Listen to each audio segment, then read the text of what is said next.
contournement ouest qui fait l'objet de débats depuis 30 ans, où beaucoup de choses ont été dites et où au dernier conseil municipal, quasiment tout a été dit. Donc je vous appelle à la plus grande synthèse, Marie-Dominique Dressé, pour votre intervention.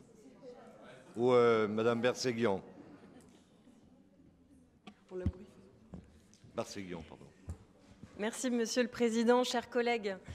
La convention qui nous est proposée de signer est très confuse. Elle pose plusieurs questions. Première question, pourquoi devons-nous signer une convention de financement qui concerne les collectivités contributrices alors que nous ne contribuons pas financièrement au projet?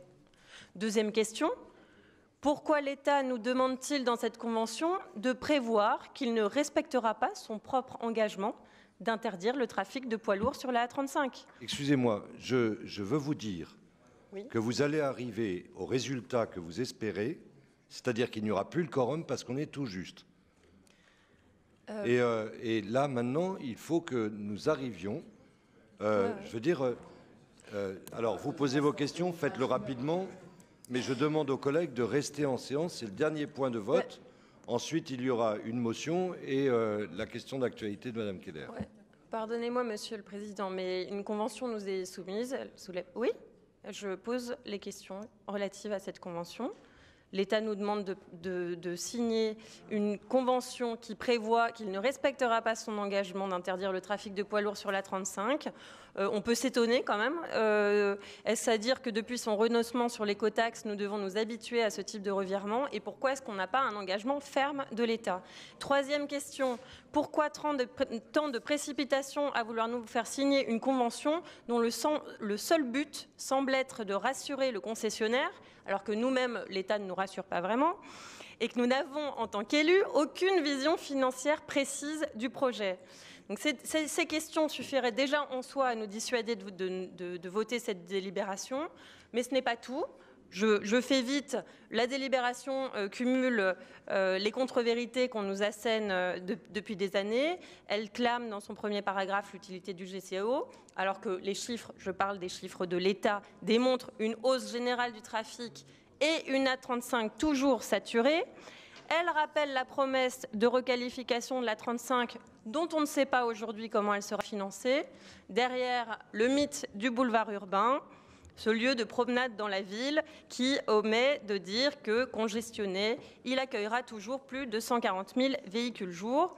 Donc, en résumé, comme toute nouvelle voirie, et parce que son équilibre financier en dépend, le GCO augmentera globalement le trafic et donc la pollution de l'air et les émissions de gaz à effet de serre qui en découlent. Je voudrais apporter une dernière question au débat qui a très peu été abordée, quasiment pas, et qui nous concerne d'autant plus aujourd'hui dans cette instance de l'Eurométropole. Quid des communes qui font déjà partie de l'Eurométropole ou celles qui vont bientôt nous rejoindre, comme celles qui font partie de la communauté de communes des Châteaux et dont nous venons de voter le rattachement à l'Eurométropole? Ne seront-elles pas les premières à subir les nuisances du GCO? La santé de leurs habitants, la qualité de leur environnement, leurs terres agricoles, nous importe-t-elle si peu?